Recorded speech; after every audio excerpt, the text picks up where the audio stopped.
Welcome to Dread Pirates Really Quick Reviews, where we give a spoiler-free rundown and reading recommendation for pulp stories. Fantasy, sci-fi, horror, indie, literary, short, long, whatever. If it's fiction that sticks, then the Dread Pirate wants it.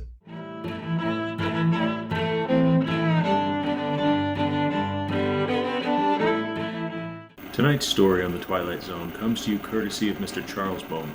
We hope you enjoy. So today's video is going to go a little different than normally. Maybe you all can let me know how I do in the comments, but I'm going to try and go mostly off script. I wrote down a few bullet points beforehand, but nothing is in front of me today. If you've watched any of my other videos released previously to this, you've probably seen that everything is 100% scripted out ahead of time. I'm just reading the news, as it were, from the script. So today we're just going to go off the cuff. I'm going to talk about a writer that I really admire, who I would absolutely love if my own writing career ended up like this. And we're going to see how it turns out, see how it goes. So what I'm talking about today is the collection of short stories called Perchance to Dream. And this is a collection from the author Charles Beaumont. As you heard by the introduction there, Charles Beaumont was a prolific, one of the main writers for the Twilight Zone.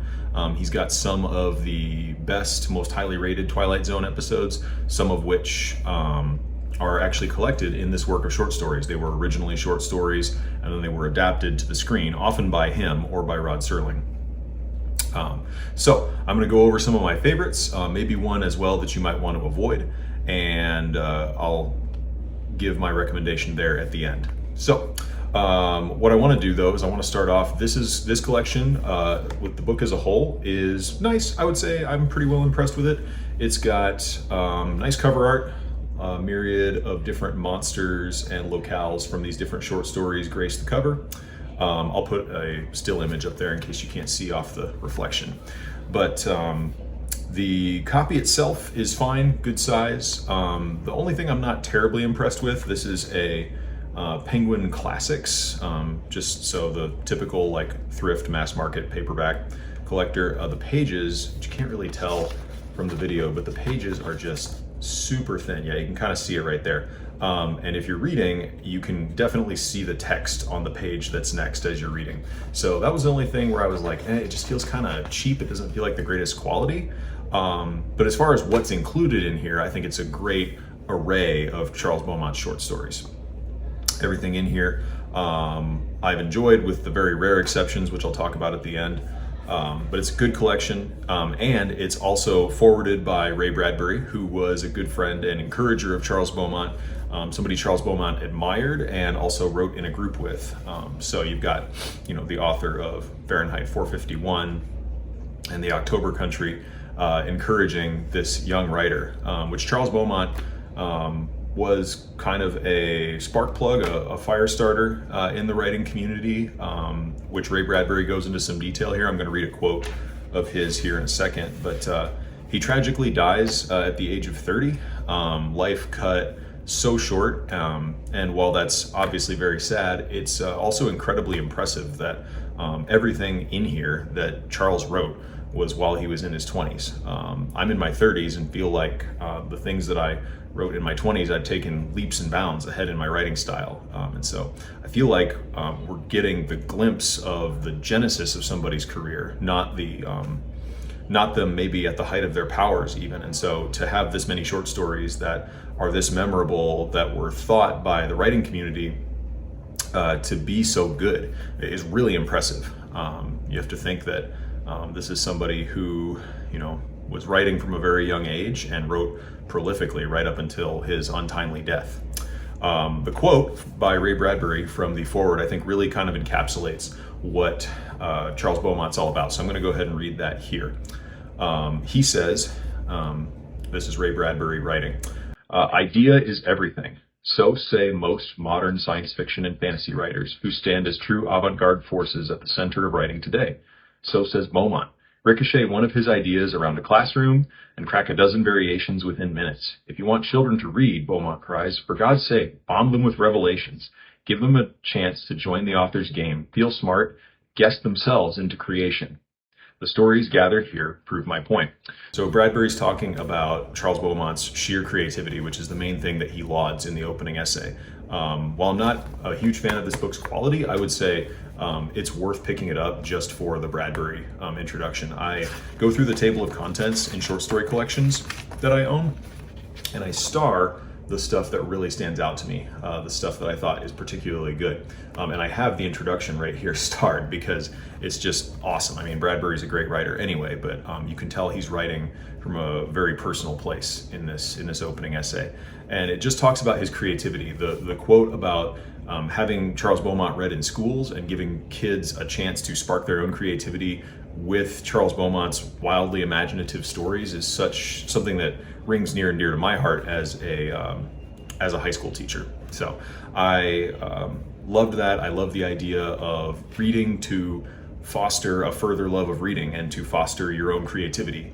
And that's definitely something that I will say Charles Beaumont does very well for me. I've been inspired to write.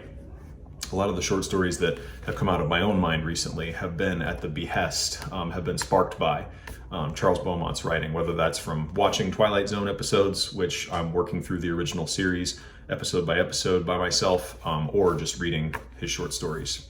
So anyway, let me get actually into the collection itself. And the one that has stood out the most to me so far in this collection is a short story called The Magic Man. So The Magic Man is a story of a magician, a traveling kind of sideshow act that rolls from town to town, does his magic tricks, and then moves on. He's old. He is at the retirement age, but he can't retire because of his working man status. He has to keep going to make money. But the other side of the coin is that he loves what he does. He has all these aches and pains and plights with being old, but when it comes to actually putting on the cape and the top hat and being that showman, that magician, all of it seems to melt away. And he sees the reactions of people's faces, and it's all worth it to him. He goes into the town, and for his last act, he decides to reveal all of his tricks. He decides to show people how he did it because he thinks, well, if people have loved the mystery of this for so many years, people don't respect him until they get to his show, and then everybody in town, he becomes almost godlike because of the mystery that he can pervade. He thinks if people love my tricks and the mystery of it that much, then this is the greatest gift I can give them, as kind of a last hurrah of my career. So he goes and he reveals all these tricks, and the audience's reaction was so cool, so priceless. I won't spoil the ending because it's my favorite story in the collection so far. I do think you should go read it, but yeah, definitely a high point. There's also in this collection one that I have starred is The Howling Man, about a church and a man who wanders up in a storm. He is taken in by the church. He's ill, and he's convinced through the process of him slowly getting better as he stays longer and longer in this church that the church is actually harboring, the church is convinced that they're harboring Satan, but the person they have locked up, the sick man, is just convinced is a normal dude. So it's a very good tension of who's right. Is it this church who seems more like a dogmatic cult, and the man seems very sympathetic, the prisoner, but the sick man is also very unreliable as well. So it's just very good writing. That one was adapted to a Twilight Zone episode. I believe it stars John Carradine. One of the Carradines is in it. I believe it's John Carradine. Let me know if I'm right on that. I'm just doing that off the cuff. But that's one of my favorite Twilight Zone episodes anyway, and the writing, the story itself holds up quite well. Definitely worth a read. So let's see. Let me talk about the one story that was not, one story that didn't hit well for me, and that was You Can't Have Them All. Which is a story about a man who figures out his exact preferences in women and then decides to go romance. And, this was written in the 50s, so we have to take a very short leap in our thinking about what the word romance might mean.